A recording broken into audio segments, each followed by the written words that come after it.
mean, like Paul McCartney, Michael Jackson wrote thousands of songs. Most songwriters write thousands of songs.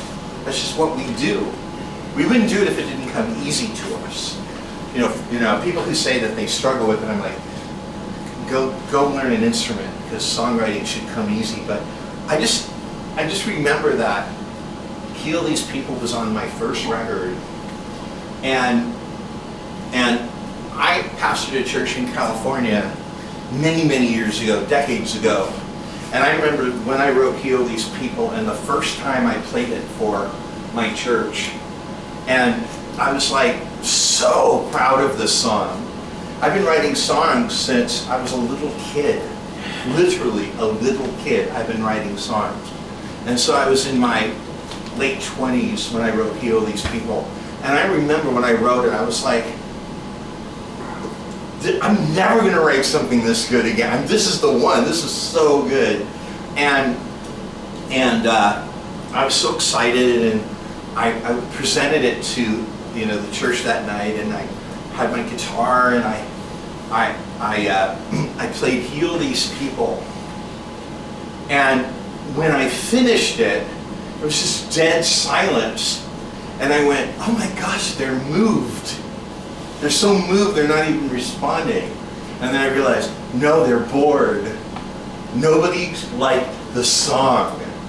Nobody went, oh my gosh, this is your Hey Jude, Paul McCartney. You know what I mean? Nobody said that to me. It was so funny. I just sat there and I went, are you people kidding me? We didn't have punked back then, or I would have said, am I being punked?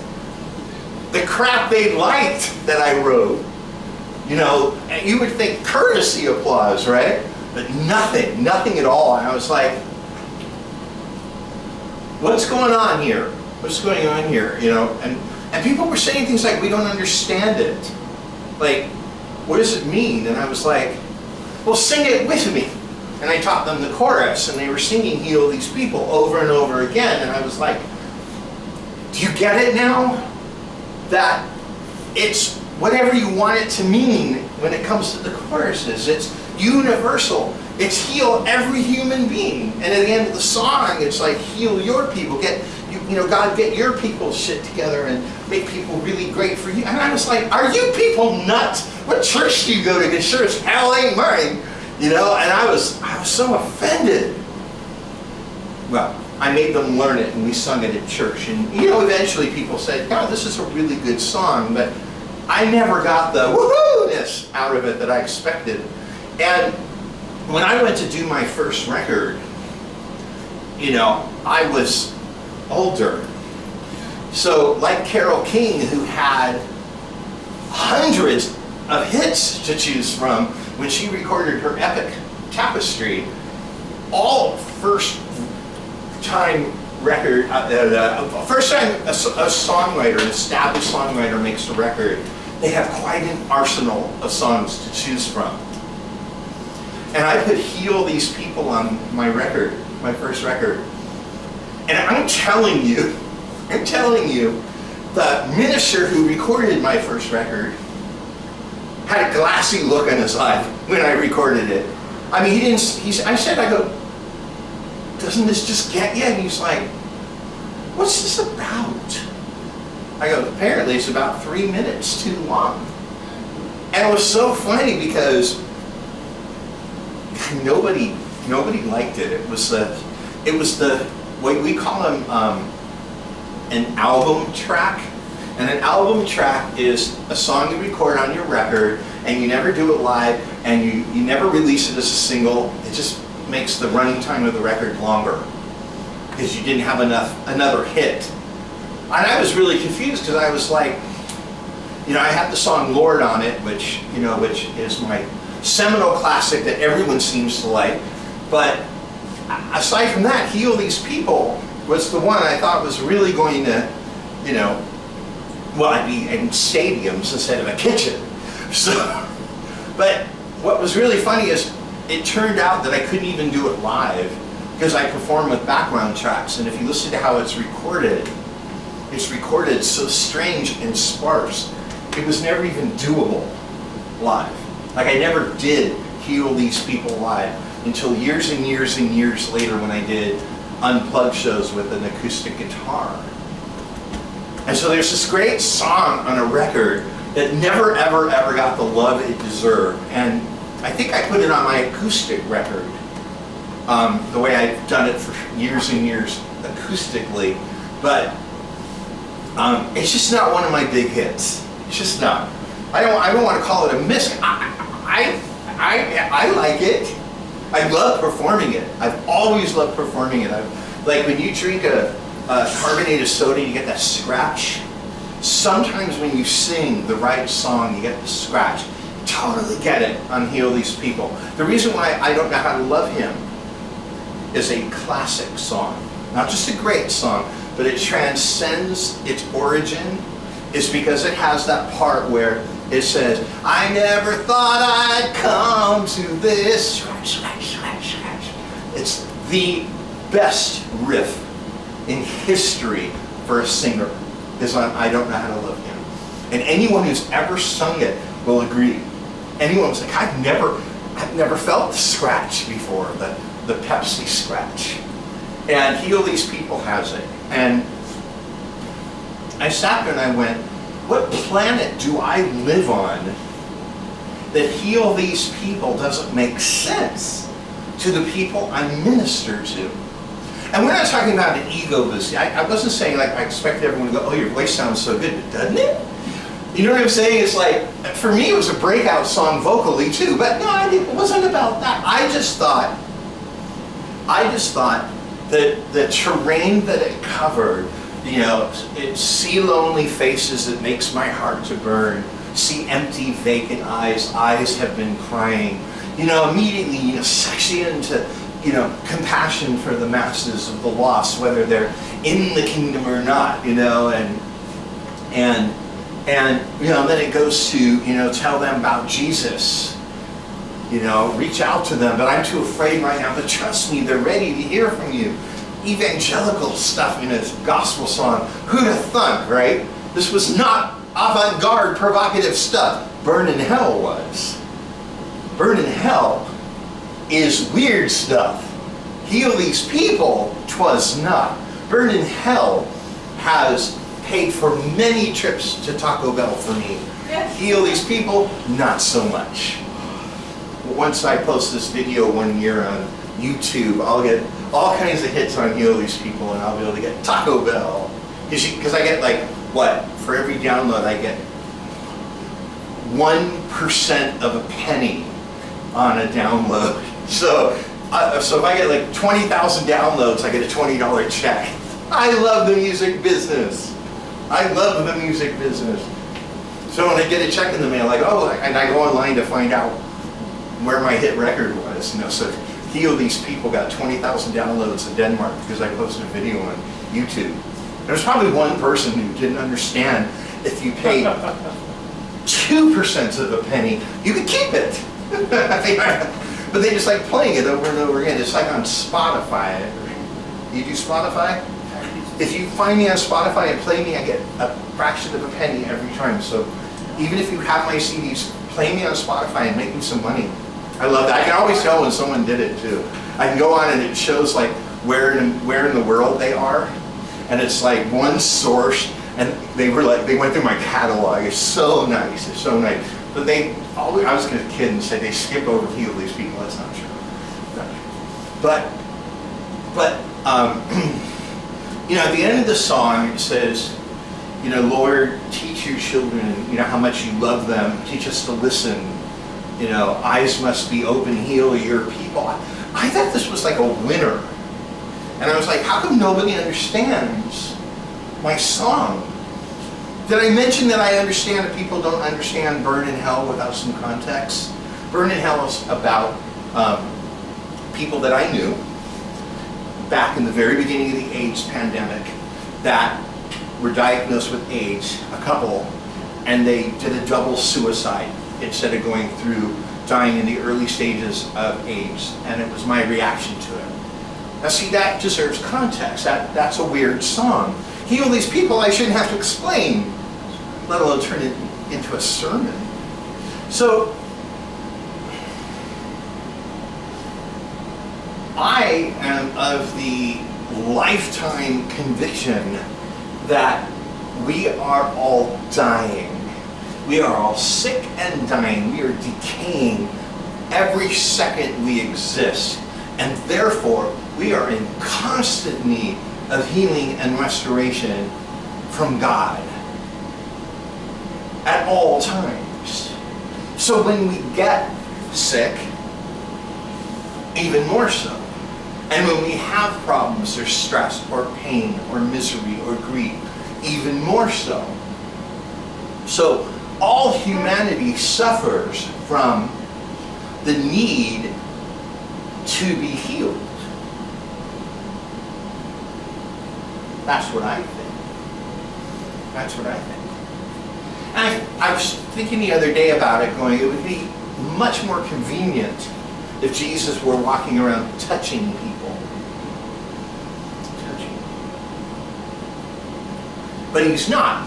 And then I read the scripture where it says, a prophet is not without honor except in his own home and his own region. And I thought, well, that's interesting. The unavailability of Christ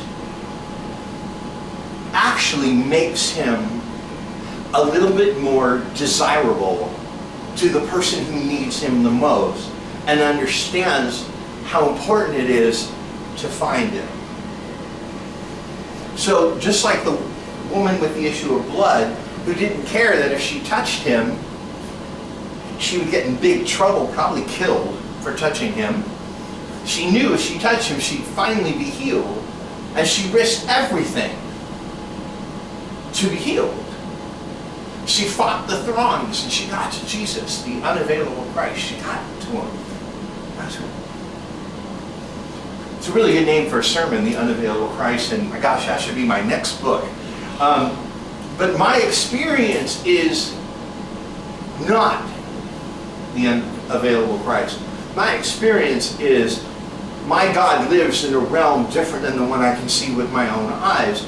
But I've never had the experience of the unavailable Christ. Now I know people have, and I don't want to make light of it or sound cocky or judgmental. That's just not been my experience with him. My experience is anytime, any place, I can call on Jesus and he's right with me. And I've said to people all the time, you can call me anytime, day or night, and I will turn to Jesus and ask him your question and tell you exactly what he told me, that I have this ongoing communication with the Almighty. And that's normal to me. It would get me disability and medication in Phoenix if I played it right, but it's normal to me. I hear God and he tells me to wear dresses and combat boots and dance around the Glendale glitter. So, yeah, you're bunkers. You're bunkers. But that's my experience. I remember reading when Jesus looked at the multitudes that were thronging him,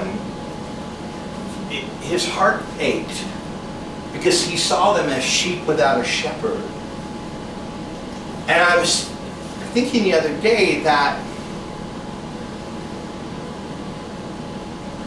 there's so many sermons on sheep and how stupid they are, and they can't think for themselves, and if they fall, they'll just lay there and die because they can't get back up, and all this stuff. And I'm like, that's all well and good, and that's very contemporary Bible teaching, but for me, I like to concentrate on this guy, the shepherd, and how sweet and gentle he is. I'm going to say this, Carol, I have a Jesus jigsaw puzzle on the wall, and I've had that for 33 years, and all the pieces are in there too. If that's missing, I'll know.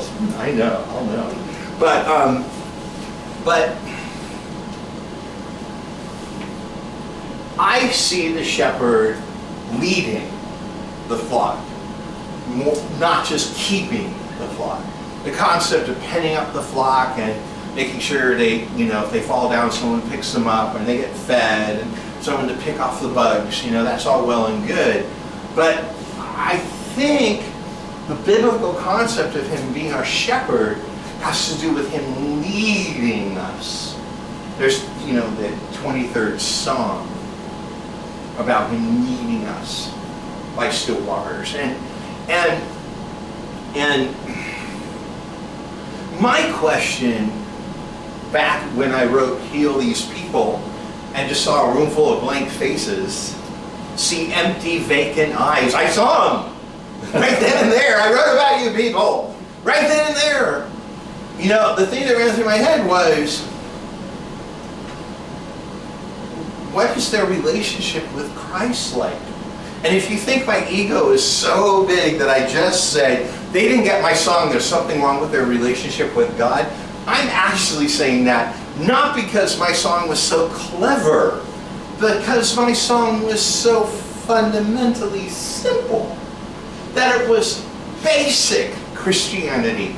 Not my weird far-fetched Christianity. It was basic. And that I managed to present many basic Christian concepts that everyone has heard of in a way that I still felt cool and like a rock star when I did it. So I didn't feel compromised by writing a simple song that didn't have a lot of artistry to it, I was like, honey, it's just good. It just says what it needs to say in a way that you remember it and it's kind of catchy. And, but I think about that now. I know so many people that are sick. I know so many people that are depressed. I know so many people that are struggling. I know so many, it goes on and on and on and on. And I always say to people, what's your relationship with God like?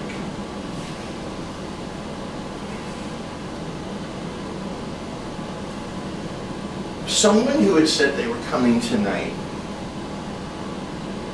didn't come because they're too sick. And I said, why don't you come and I'll lay hands on you. Maybe I'll just heal you in front of everyone and show everyone what that looks like. Or if not, we'll all lay hands on you and pray for you. And this was through emails and stuff. It wasn't an easy conversation, But I finally found out that it was female stuff that really needs to be addressed by a doctor.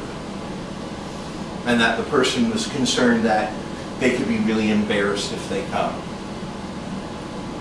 And I said,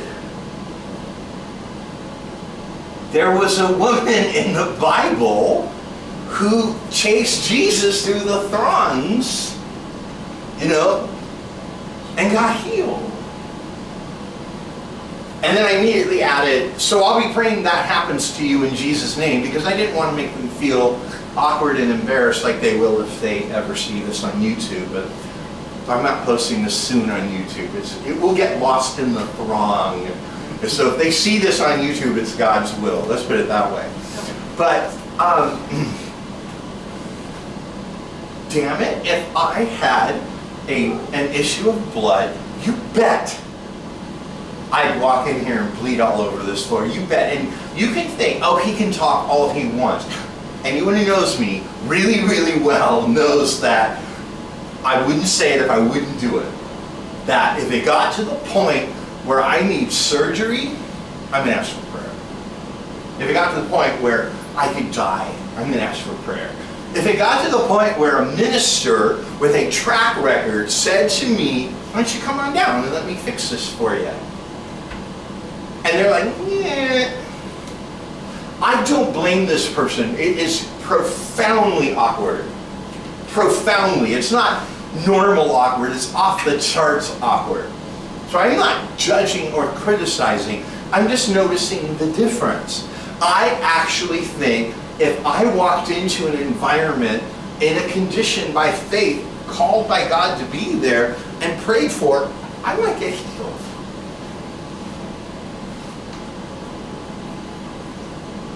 And I think that's basic Christianity. I don't think that's far-fetched, Paisley, weird, burn in hell Christianity. I think it's just the simple stuff. But one has to wonder, who's leading whom here, and where are we being led to? I'm a convert So I remember life without Christ in comparison to life with Christ.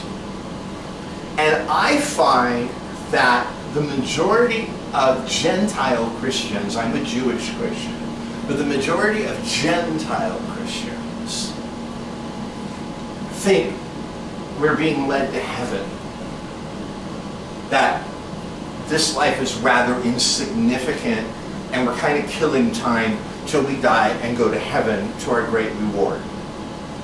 And me as a convert, I see it much different. I feel a profound responsibility to evangelize. That the only reason I didn't die when I met God, you know, I didn't just explode and implode and disintegrate into nothing in His presence, was because I had to give my life to spreading His word. And that's what He wanted me to do. When I read the Bible, what it seems to be saying is that's the truth for everyone, not just Paisley. But if everyone did it, then I wouldn't have a job. That's the truth. As long as everybody doesn't do it, I will always have a job doing it. But I'm under the impression we're supposed to be healing people. Physically, mentally, spiritually, socially, financially, etc., etc., etc. So that everything is about healing and restoration and reconciliation, which is another form of healing. Every aspect of our relationship with God is rooted in healing these people. Okay, it's also rooted in How Great Thou Art. That's why that's such a good song too. And if I wrote that, I'd say that's one of my winners. But if I wrote it, probably never would have been a hit. So, but I'm good. I'm good with that. I'm good. I'm good. Slow and steady wins the race and all. But but I just wonder who's leading whom in people's lives and where are they going? And if everyone thinks all we're doing is going to heaven, then they're missing all the destinations we're being led to now. And in my opinion, and anyone who knows me knows, there ain't no opinion being expressed here. In my opinion, the fact is that we are all being led somewhere in our lives right now. Every single one of us, no matter how old we are. It'd be fun to say from the youngest to the oldest, but that would be rude. But, but it's the truth. We are all being led somewhere. I love the beat before you got what I just did. So, I was pointing at him. Hi. You're so vain, you probably think this sermon is about you. So, but seriously, we're all being led somewhere. I'm probably going to be let out back for a can of whoop-ass, but we're all being led somewhere. But I venture to say that the majority of us have no idea where we're being led right now. And if I went around and made people answer, I think we get a lot of smart-ass answers more than any real answers. I have an answer, and as a courtesy to myself, I'm not giving it because I'm not going to make anyone else give their answer, because it's personal sometimes, isn't it? But it's important all the time. And when we get to our destination, we then have testimony. And that's what we're supposed to share. That's what we're supposed to speak. Not saying it's bad to share our problems. It's good to share our problems, but sometimes they're private. I venture to guess that some people will say, well, I don't think God's leading me anywhere. And I would say to them, then pick a destination. Say, I want to get to this destination in my life, somehow, some way, and make God take you there. That's what I would recommend. You know, even if it's as little as, you know, I want to, I don't know, I'm trying to avoid practical examples. I know what you're supposed to do is, right at this point, help people and give them a list of practical examples. I would think if anyone follows my practical examples, the best you're going to accomplish is what I have failed at. So therefore, why would I want to give practical examples? You know, but people have destinations like, I'm going to exercise, I'm going to eat better. Yeah, like New Year's resolutions, destinations of some sort. If that's the best you can muster, then pick one and watch God take you there. You know, but maybe raise the bar a little. Raise the bar. I'm going to blah, blah, blah, and I'm going to get someone to do it with me so they benefit too. They benefit too. I've been vegetarian on and off my whole life, and over the past year become progressively more and more vegan. And while I'm convinced it would be great to have 1 million vegans running around the planet, I think even more so would be to get all the non-vegans, the ones who no way in hell are going to ever be vegan, just skip one meat meal a week, would have more global impact than a bunch of vegans running around being perfect at it. And so I started feeling a crisis of conscience about food coming to the kitchen that wasn't vegan, because it's in my house and I'm right by it. I really don't have any judgment about it, but I know someone could point out that that's kind of hypocritical, Paisley, because people always nitpick. And I thought, well, that's interesting. If I just make the menu vegan and the majority of people that come aren't vegan, I have taken them with me on my destination. I have created a space for whoever comes into my kitchen to naturally, without trying, without feeling any real sense of deprivation, skip a burger or some chicken nuggets, which I think universally would have a bigger global impact, like I said. So this would be like a symbol of that, but I'm going to my destination, but like I said, even better, take them with you. Take someone with you. If you're going, if you're going to go do something good, like I'm going to go volunteer somewhere, ask someone to volunteer too. Let them get blessed. Let them have the experience. Besides, it's more fun to do stuff with someone, because then you could talk about it and help each other stay accountable. Two are better than one and all that. But too many people are sick and too many people are struggling.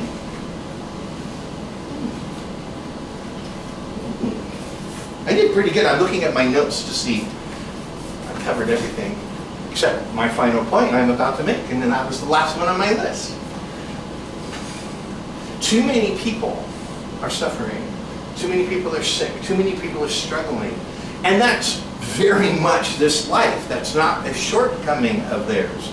However, if a person's going to be sick, if a person's going to struggle, if a person's going to suffer, if a person's going to have problems, if a person's going to have the unavoidable, how they experience it and how they get through it clearly is defined by what their relationship with their Father in heaven is like. There's no question about it.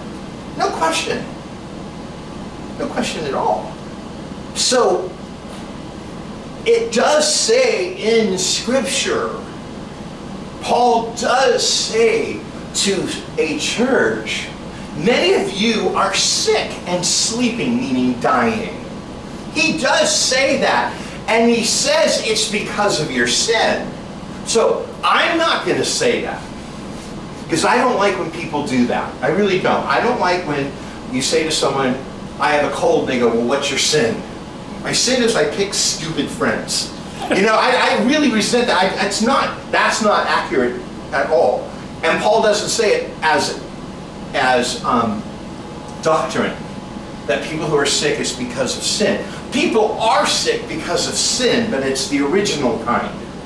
We get sick and die because of original sin, not necessarily because of sin in our life. The minister who recorded my first several records was incredibly conservative, but he was also a musician, and he was just a beautiful, beautiful friend. And if I sneezed, he'd go, "There's sin in your heart, brother." And he was kidding. You know, there's actually a song about it that he was quoting, and it was so funny because if I tripped over a chair, if I stubbed my toe, "There's sin in your heart, brother. There's sin in your heart." And it was so funny. I go, that's so funny.